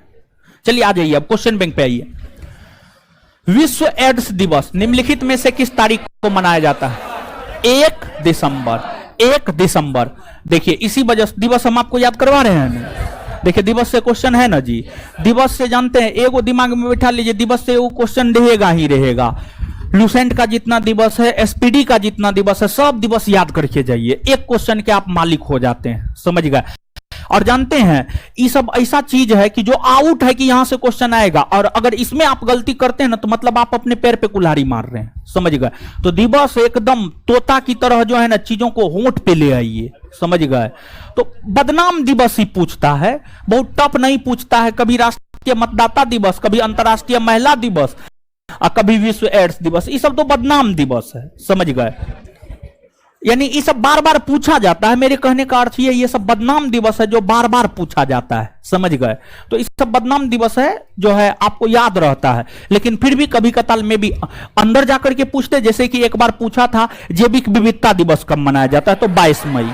और जैविक विविधता दिवस नहीं पूछा था, उसका जो थीम पूछा था बिहार दरोगा एक्साइज 126 पोस्ट प्रीलिम्स का यह पूछा हुआ क्वेश्चन है। वैश्विक जैविक विविधता दिवस 2019 का थीम क्या है, थीम पूछा गया था। वो तो करंट का बात आ जाता है, लेकिन यहां पर क्वेश्चन एनालाइज में हमको यह पता चल रहा है कि हमें दिवस याद करना चाहिए, और इसी वजह से हम आपको दिवस याद भी करवा रहे हैं। दिवस का यह महत्व है, समझ रहे हैं चीजों को।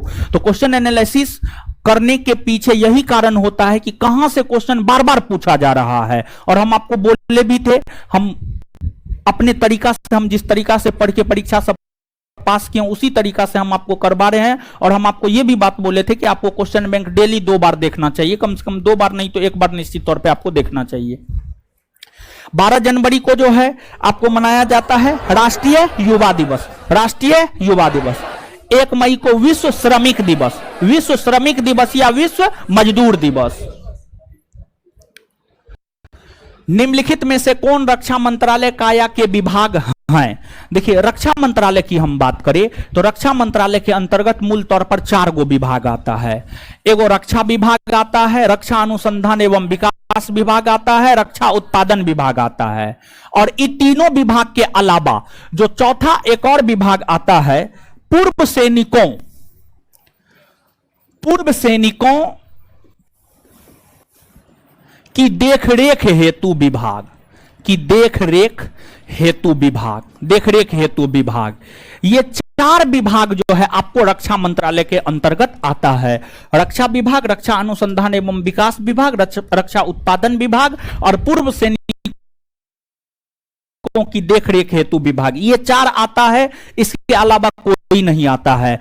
रक्षा विभाग का प्रमुख रक्षा मंत्री होता है, रक्षा विभाग का प्रमुख रक्षा मंत्री होता है।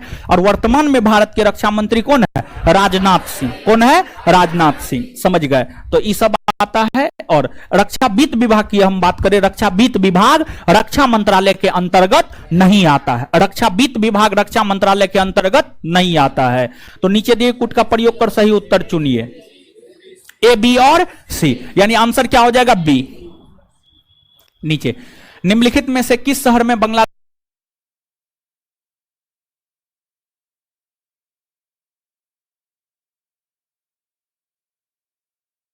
द्वारा नया कूटनीतिक केंद्र डिप्लोमेटिक स्टेशन खोला जाएगा? चेन्नई में, चेन्नई में, चेन्नई में। देखिए, बांग्लादेश की हम बात करें तो बांग्लादेश विश्व के अलग अलग देशों में, ये करंट के संदर्भ में क्वेश्चन है, करंट के संदर्भ में ये क्वेश्चन है। तो उस समय जो है बांग्लादेश की सरकार ने, और बांग्लादेश की प्रधानमंत्री शेख हसीना आज भारत की दौरा पर आई है, समझ गए, भारत की दौरा पर आज आई है, प्रधानमंत्री मोदी जी से मिलेंगी वो। तो अब देखिएगा, आपको उस समय की बात है, उस समय बांग्लादेश जो है अपना डिप्लोमेटिक सेंटर जो है विश्व के कई जगहों पर खोलने का काम कर रहा था। तो उसमें भारत में भी अपना डिप्लोमेटिक सेंटर खोलने की बात कही थी, और भारत के भीतर चेन्नई में डिप्लोमेटिक सेंटर खोलने की बात कही थी। और चेन्नई में डिप्लोमेटिक सेंटर खोलने की बात कही थी, इसके पीछे कारण क्या है? तो बांग्लादेश के बहुत सारे ऐसे लोग हैं जो इलाज के लिए भारत आते हैं, जो इलाज के लिए भारत आते हैं। उन्हें भारत के विषय में अता पता होता नहीं है कुछ, जिस वजह से इधर उधर हो जाते हैं। तो बांग्लादेशी लोग जो भारत इलाज के लिए आते हैं, उन्हें सही सूचना भारत में उपलब्ध हो सके, उसी को लेकर के भारत में डिप्लोमेटिक सेंटर खोलने की बात बांग्लादेश के द्वारा किया गया था। करंट का क्वेश्चन है चेन्नई में, समझ गए, चेन्नई में। आंसर क्या हो जाएगा? चेन्नई। फुटबॉल में ध्यानचंद पुरस्कार 2017 से किसे सम्मानित किया गया? देखिए, ध्यान दीजिएगा, एगो बात हम आपको बताते हैं। आप पूरे 100 क्वेश्चन को एनालिसिस कर जाएंगे ना, एक सीटिंग के 100 क्वेश्चन को एनालिसिस करेंगे तो आपको करंट के संदर्भ में पुरस्कार से संबंधित 2 से 3 क्वेश्चन मिल जाएगा। करंट के संदर्भ में पुरस्कार से संबंधित 2 से 3 क्वेश्चन मिल जाएगा। करंट के संदर्भ में पुरस्कार से संबंधित आपको 2 से 3 क्वेश्चन मिल जाएगा, और ये 2 से 3 क्वेश्चन एक सीटिंग में मिल जाएगा। मतलब ये चीज हमें यह बताता है कि करंट में हमें कुछ करना है या नहीं करना है, पुरस्कार हमें निश्चित तौर पे करके जाना है। कितना भी आपका भाग जड़ा हुआ हो, पुरस्कार से संबंधित एगो क्वेश्चन पूछेगा ही पूछेगा। तो करंट का एक टॉपिक पुरस्कार काफी महत्वपूर्ण टॉपिक है, आप एकदम दिल दिमाग में बैठा लीजिए। करंट में अगर कोई टॉपिक हमको सबसे तरजीह देना है तो वह पुरस्कार को देना है, समझ गए, ये चीज है। फुटबॉल में ध्यानचंद पुरस्कार 2017 से किसे सम्मानित किया गया है? सैयद शाहिद हकीम, सैयद शाहिद हकीम। यह जो ध्यानचंद पुरस्कार है, यह पुरस्कार 2002 ईस्वी से जो है आपको दिया जा रहा है, 2002 ईस्वी से दिया जा रहा है। और इस पुरस्कार के अंतर्गत जो है 10 लाख रुपया इनाम के राशि के तौर पर दिया जाता है। 2018 में यह परीक्षा हुआ था, 2017 का पूछा है, अब 2022 में परीक्षा होगा। 2022 में तो हमको नहीं लगता है होगा, 2023 में होगा परीक्षा। तो 2022 का जो है अर्जुन पुरस्कार पूछ सकता है, फिर जो है ध्यानचंद पुरस्कार पूछ सकता है, फिर राजीव गांधी खेल रत्न पुरस्कार पूछ सकता है, मौलाना अबुल कलाम आजाद ट्रॉफी आपसे पूछ सकता है। तो ये तमाम प्रकार के खेल रत्न पुरस्कार आपसे आपके परीक्षा में पूछे जा सकते हैं। आपका परीक्षा 2023 में ही होगा, इस बात को आप दिमाग में बैठा लीजिए। आगे, बंगाल के विभाजन को रद्द किया था। देखिए, बंगाल के विभाजन को रद्द कौन किया था? देखिए ध्यान दीजिएगा, बंगाल का विभाजन हुआ है 1905 में। अब बंगाल विभाजन रद्द हुआ है 1911 में, 1911 में। तो 1911 के समय जो भारत के वायसराय होंगे वही किए होंगे। तो लॉर्ड चैम्सफोर्ड की हम बात करें तो इनका शासनकाल है 1916 से 1921। लॉर्ड हार्डिंग द्वारा 1910 से 1916। लॉर्ड कर्जन 1899 से 1905। लॉर्ड मिंटो 1905 से 1910, 1905 से 1910। बंगाल विभाजन को रद्द किया गया है 1911। तो 1911 के समय कौन थे? लॉर्ड हार्डिंग, लॉर्ड हार्डिंग, अर्थात इसका आंसर क्या हो जाएगा? Lord Hardinge. वही अगर हम बंगाल विभाजन की बात करें कि बंगाल का विभाजन किसने किया है, तो बंगाल का विभाजन किया है लॉर्ड कर्जन ने। बंगाल का विभाजन किसने किया? लॉर्ड कर्जन ने। तो बंगाल का विभाजन लॉर्ड कर्जन ने किया है, वही बंगाल विभाजन को रद्द लॉर्ड हार्डिंग द्वितीय ने किया है। आगे, भारतीय रॉकेट से छोड़े गए विश्व के सबसे छोटे आंतरिक यान का नाम क्या है? स्प्राइट्स। क्या है? स्प्राइट्स। करंट का क्वेश्चन है। भारत में पहली बार किसने वार्षिक आय को अनुमानित किया था? देखिए, भारत में पहली बार वार्षिक आय को अनुमानित दादा भाई नेरोजी ने किया था। दादा भाई नेरोजी ने पहली बार वार्षिक आय को अनुमानित 1868 ईस्वी में किया था, 1868 ईस्वी में किया था। और 1868 ईस्वी में दादा भाई नेरोजी ने जो पहली बार वार्षिक आय को अनुमानित किया था, इसमें दादा भाई नेरोजी ने यह बताया था, दादा भाई नेरोजी ने यह बताया था कि अभी के समय में भारत का प्रति व्यक्ति आय जो है 20 रुपया है। भारत का प्रति व्यक्ति आय 20 रुपया है। और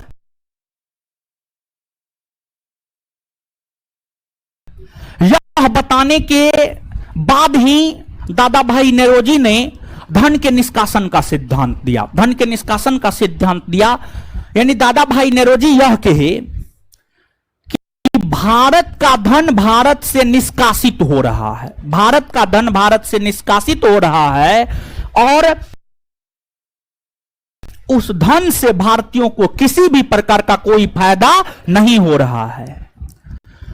धन के निष्कासन के सिद्धांत को शुरुआती दौर में स्वीकार नहीं किया गया था, लेकिन कांग्रेस ने 1896 के कलकत्ता अधिवेशन में दादा भाई नेरोजी के धन के निष्कासन के सिद्धांत को स्वीकार किया था।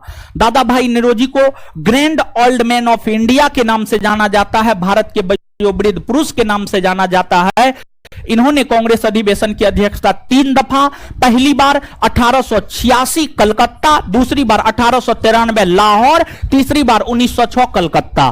दादा भाई नेरोजी ही प्रथम शख्स हुए जो कांग्रेस के मन से स्वराज शब्द का प्रयोग किया, और कांग्रेस के मन से दादा भाई नेरोजी ने 1906 ईस्वी में स्वराज शब्द का प्रयोग कांग्रेस के गरम दल वाले नेताओं के दबाव में किया। कांग्रेस के गरम दल वाले नेताओं के दबाव में दादा भाई नेरोजी ने जो है पहली बार कांग्रेस के मन से स्वराज शब्द का प्रयोग किया। तो दादा भाई नेरोजी के विषय में ये तमाम प्रकार की बातें हैं, आपको याद रखनी है।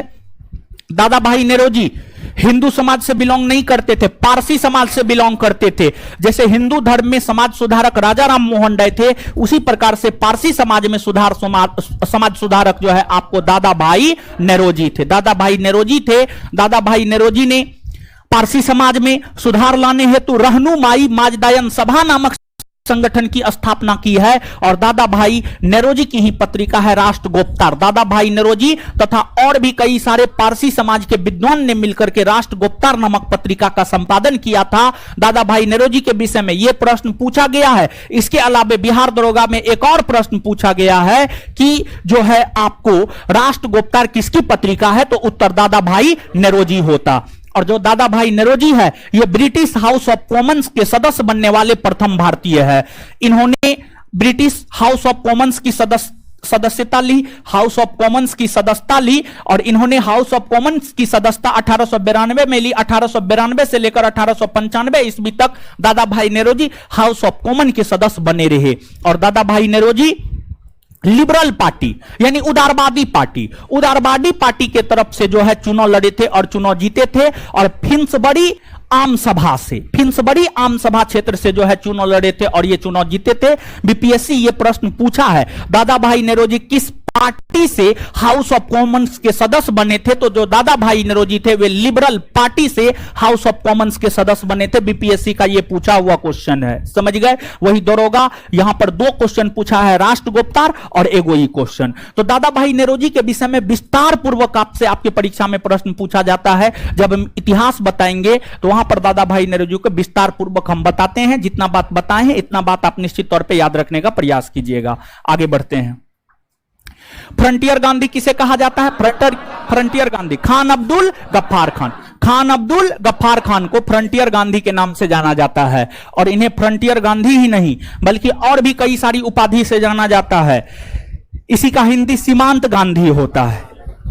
फिर इन्हें बादशाह खां कहा जाता है, फौके अफगान कहा जाता है। इन सभी नामों से खान अब्दुल गफ्फार खान को जाना जाता है। और खान अब्दुल गफ्फार खान को इतिहास में क्यों याद किया जाता है, तो अगर हम खान अब्दुल गफ्फार खान की बात करें तो 1929 ईस्वी में उन्होंने 1929 ईस्वी में खान अब्दुल गफ्फार खान ने जो है आपको खुदाई खिदमतगार आंदोलन चलाया था। और यह खुदाई खिदमतगार आंदोलन बाद में जाकर सविनय अवज्ञा आंदोलन का अंग बन गया था। और खुदाई खिदमतगार आंदोलन के जो आंदोलनकारी थे वे लाल कुर्ता पहना करते थे, जिस वजह से खुदाई खिदमतगार आंदोलन को लाल कुर्ती आंदोलन भी कहा जाता है।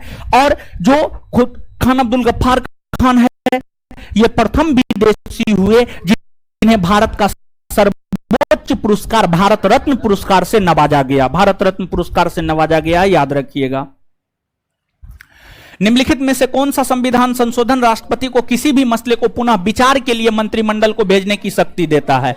देखिए ध्यान दीजिएगा, भारतीय संविधान के अनुच्छेद 74, भारतीय संविधान के अनुच्छेद 74 को पढ़ेंगे तो अनुच्छेद 74 यह कहता है कि राष्ट्रपति को उसके कार्यों में सलाह एवं सहयोग देने के लिए एक मंत्री परिषद होगा और राष्ट्रपति इसी मंत्री परिषद के सलाह एवं सहयोग से काम करता है। लेकिन मंत्री परिषद द्वारा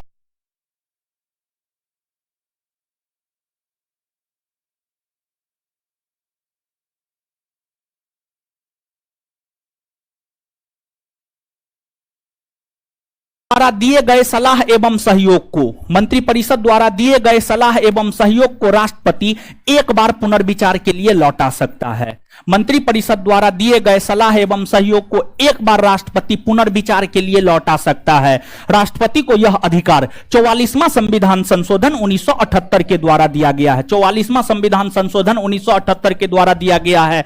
यहां पर हम आपको एक बात कान खोल करके सुन लीजिए आप कि संविधान संशोधन से एगो प्रश्न फिक्स है, आएगा ही आएगा। कुछ भी हो जाए संविधान संशोधन से एगो क्वेश्चन आएगा। जैसे दिवस से एगो क्वेश्चन फिक्स है, करेंट के संदर्भ में पुरस्कार से एगो क्वेश्चन फिक्स है, वैसे इंडियन पॉलिटी में संविधान संशोधन से एगो क्वेश्चन फिक्स है। संविधान संशोधन से प्रश्न रहेगा, यह 1717 पोस्ट का है। फिर 2213 में जो मेंस हुआ है उसमें एक क्वेश्चन पूछा गया था, राष्ट्रपति संविधान संशोधन विधेयक पर अनुमति देने के लिए बाध्य है। राष्ट्रपति को संविधान संशोधन विधेयक पर अनुमति देने के लिए बाध्य किस संविधान संशोधन के तहत बनाया गया है, तो उसका उत्तर होगा 24वां संविधान संशोधन। 24वां संविधान संशोधन उसका उत्तर होगा। तो आप देख सकते हैं कि 1717 पोस्ट में भी पूछा है, 2213 पोस्ट में भी पूछा है, 2446 का भी क्वेश्चन देखिएगा तो उसमें भी आपको संविधान संशोधन का प्रश्न मिल जाएगा। तो संविधान संशोधन हर सूरत में आपको बेहतर करके जाना है, समझ गए। तो ये सब चीज एनालाइज करके हम आपको बता रहे हैं, समझ गए? ये सब चीज आप भूल जाइएगा, हमको पूरा आप पे विश्वास है, आप भूल जाइएगा, 100% भूल जाइएगा। लेकिन कुछ लोग निश्चित तौर पे याद रखिएगा। जो लोग याद रखिएगा वो इन सब टॉपिक को अच्छे से करके जाइएगा, और अगर आप इन सब टॉपिक को अच्छे से करके जाइएगा तो आप परीक्षा में क्वेश्चन करके आएंगे। समझ गए? क्वेश्चन एनालाइज करने का यही उद्देश्य है मेरा, कि कौन टॉपिक आपको करके जाना है, कौन टॉपिक आपको नहीं करके जाना है, कौन टॉपिक बहुत महत्वपूर्ण है, कौन टॉपिक महत्वपूर्ण नहीं है। बात समझ में आया? तो इसका उत्तर होगा 44वां संविधान संशोधन 1978। चलिए, सूची 1 को सूची 2 से मिलाइए। संवैधानिक प्रावधान और स्रोत। कौन से संवैधानिक प्रावधान कौन देश से लिए गए हैं? मौलिक अधिकार। मौलिक अधिकार अमेरिका के संविधान से लिया गया, अमेरिका के संविधान से। मौलिक अधिकार के अलावा अमेरिका के संविधान से राष्ट्रपति पर महाभियोग, उपराष्ट्रपति का पद, जनहित याचिका, न्यायिक पुनर्विलोकन, संविधान सर्वोच्च होगा, स्वतंत्र न्यायपालिका होगी। ये तमाम प्रकार के प्रावधान अमेरिका से ही लिए गए हैं। फिर राज्य के नीति निर्देशक तो आयरिश संविधान से लिए गए हैं। संसदीय सरकार ब्रिटेन। केंद्र राज्य संबंध कनाडा। मिलाइए, क्या होगा? मिलाइए, सी होगा, सी मार देना। चलिए सी। आगे, किसे भारत का नियंत्रक एवं महालेखा परीक्षक नियुक्त किया गया है? देखिए, उस समय का क्वेश्चन है, करंट के संदर्भ में यह क्वेश्चन है, तो उस समय के अनुसार इसका आंसर राजीव महर्षि हो जाएगा। लेकिन आज के डेट में जो भारत के नियंत्रक महालेखा परीक्षक है वे है गिरीश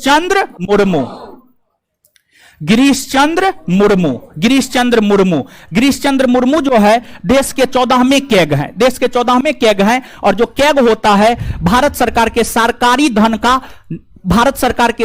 धन का संरक्षक होता है, भारत के सार्वजनिक धन का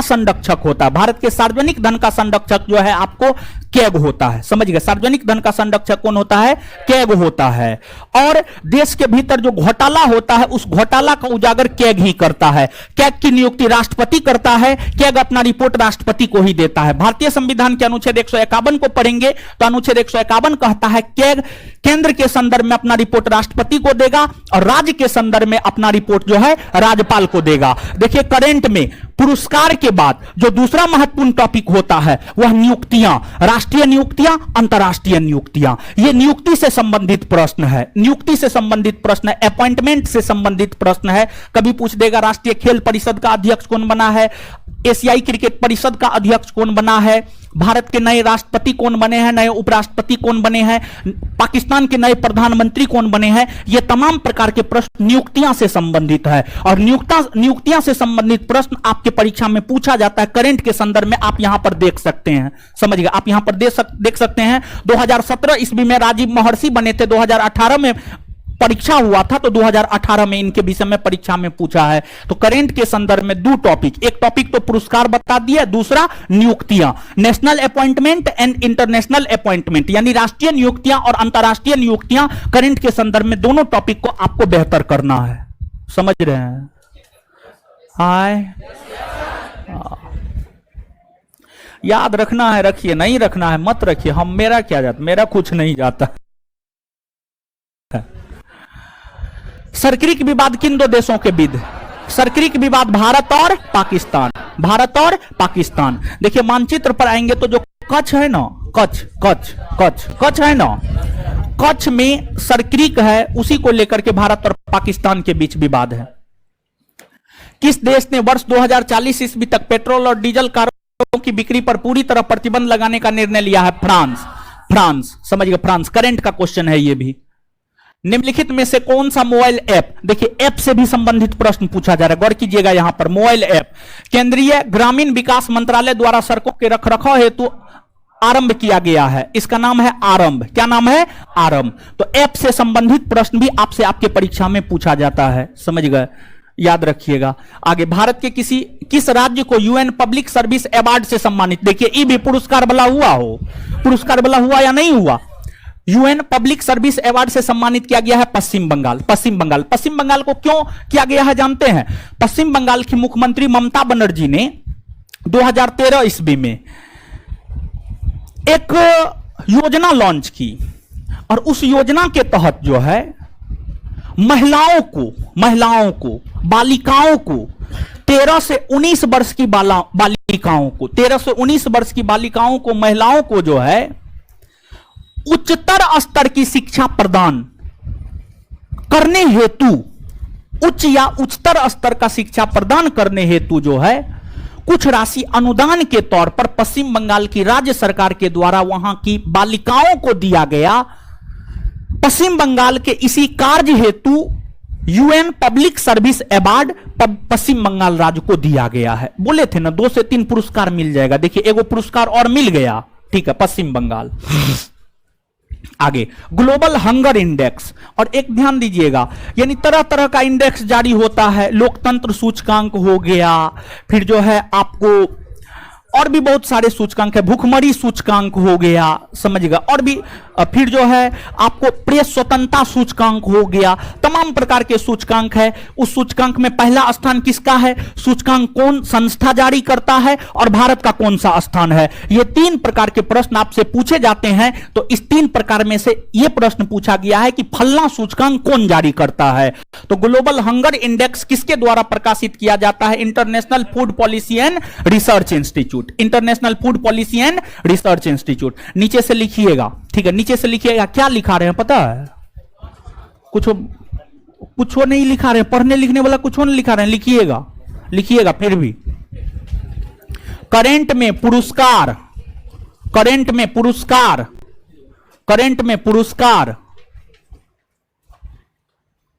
नियुक्ति, ऐप, महत्वपूर्ण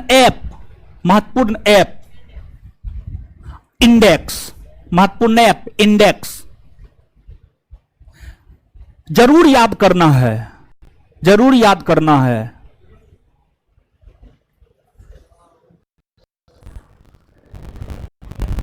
आगे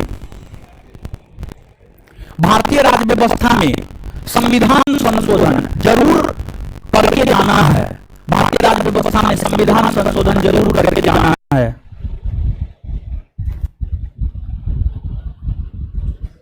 भारतीय राज्य व्यवस्था में संविधान संशोधन जरूर करके जाना है।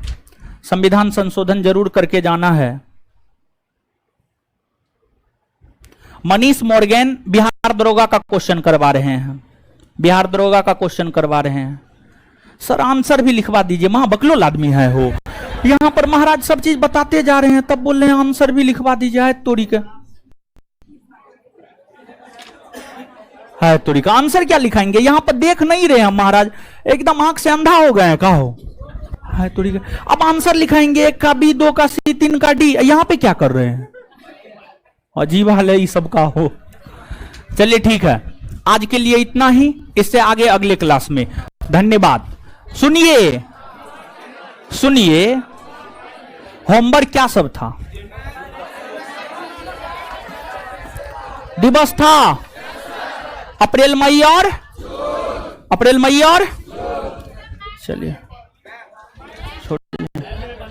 चलिए लेट हो गया है, थोड़ा सा हमको छोड़ना होगा, उधर से कॉल पे कॉल आ रहा है। चलिए होमवर्क बढ़ा देते, अगले क्लास में हम होमवर्क पूछेंगे। आज थोड़ा हम क्लास लेट से आए, ठीक है, अगले क्लास में पक्का पूछेंगे।